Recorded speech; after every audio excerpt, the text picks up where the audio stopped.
तो ऐसे ही slowly slowly वो बर्बाद होता रहता है। तो मैंने आपको शॉर्ट में बताया कि भाई जो जानकार होते हैं वो दुनिया को हैरान परेशानी करते रहते हैं। मेरे अंदर से तो एक प्रश्न एक और आया कि भाई ये सब जो भूत और प्रेत होते हैं ये कहाँ से आए। जैसे ही ऐसे ही कहीं भूत प्रेत तो होते नहीं।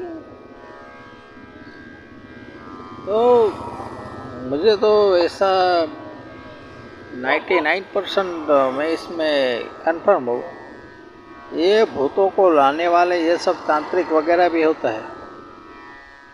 ये जो नहीं होते जो विधिया वगैरह करते हैं वही कहीं कहीं से उठा के ले आते हैं। उसको पता होता है कि कहाँ पे ये लोग रहते हैं। वरना पृथ्वी पे इतने सारे कहते हैं कि भाई कितने मनुष्य से ज़्यादा तो ये असुर लोग होते हैं। मैंने ऐसा पढ़ा था कि इन लोगों की बस्ती मनुष्य से ज़्यादा होती है। अब समझो। और एक आया कहाँ से। तो ये सब जो होता है ना तांत्रिक भुआ अघोरी ये सब यही लोग कुछ ऐसा काम करते। तो एक गति का विज्ञान है। मैंने आपको कहा एक गति के विज्ञान के बारे में जानकार बहुत कम है। पहले ऐसा था कि भाई जितने भी गतियों के विज्ञान में जो भी विद्वान हुए तो उन लोगों ने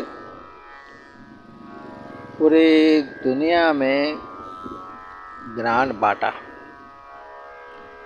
आजकल तो आपको ज्ञान नहीं देंगे, आपको डराएंगे, आपको धमकाएंगे, आप ही गुनहगार हो इस तरह से, क्योंकि आपने तो देखा नहीं, आप अज्ञानी हो।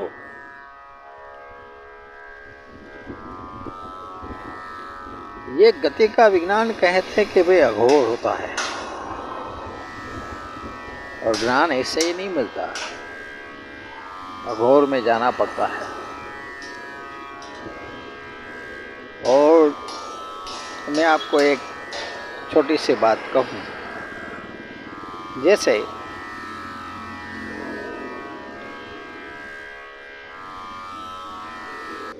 जो सिद्ध पुरुष होते हैं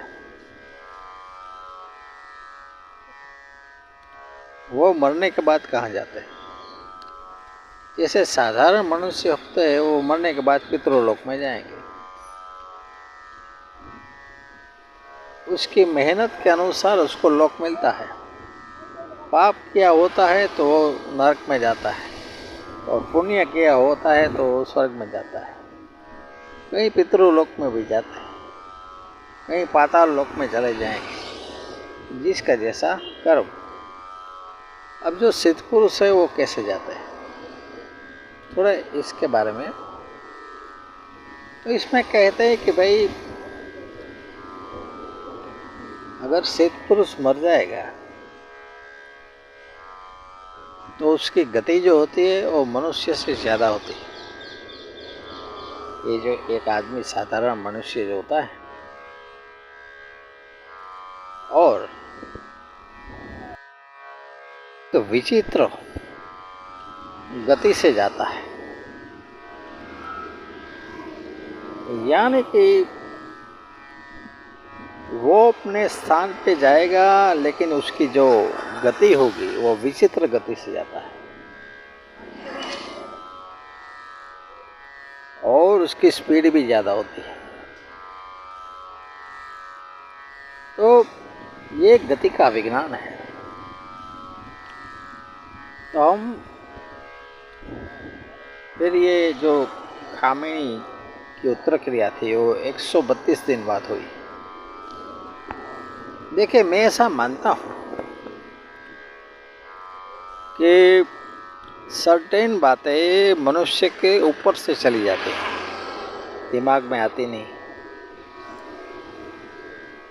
हमें ये भी सोचना होता है कि दुनिया के पास कितना ज्ञान होता है।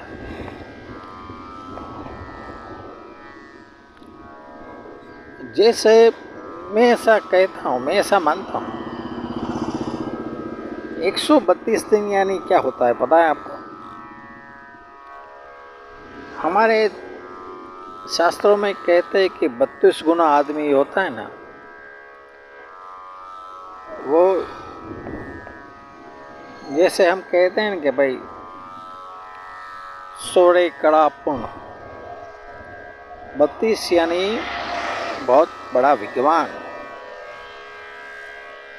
और इसमें भी 132 जो आएगा वो उससे भी बड़ा होता है। तो कई बार क्या होती है कि हमें ऐसा लगता है कि कई रीजन उत्पन्न हो गए,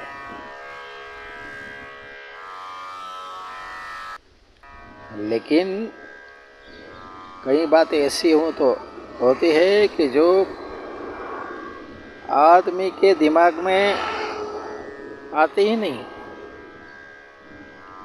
क्योंकि उसके बारे में उसको ज्ञान नहीं होता। तो ये गति का ज्ञान होता है, और उतने दिनों बाद आपको क्रिया करनी पड़ेगी, क्योंकि उसकी ताकत ऐसी होती है। जो खामेनी थे, ईरान के प्रेसिडेंट, आप देख लेना, बहुत बड़े विद्वान थे वो, और 32 गुना थे। तो 132 दिन उसको बस आया।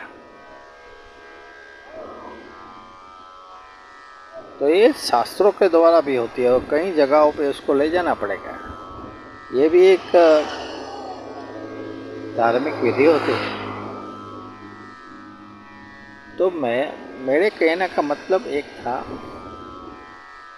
कि 32 गुना जो होता है ना, गुण धर्म इसमें कहते हैं,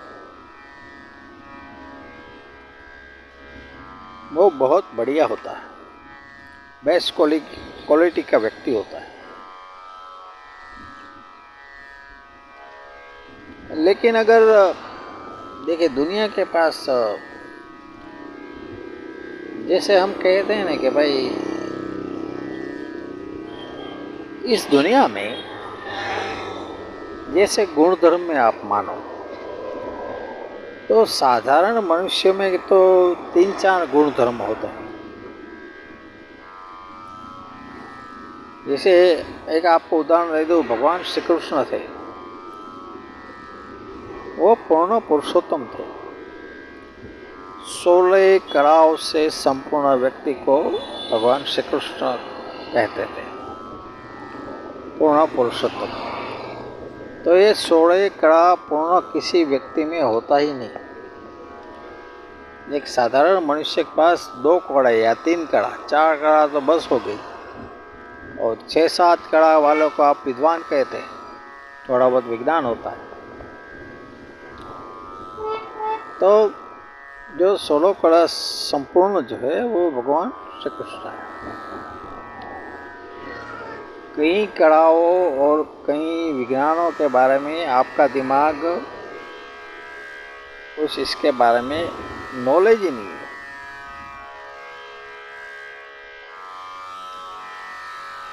तो ऐसी कड़ा भी दुनिया में होती है कि जो आपके दिमाग में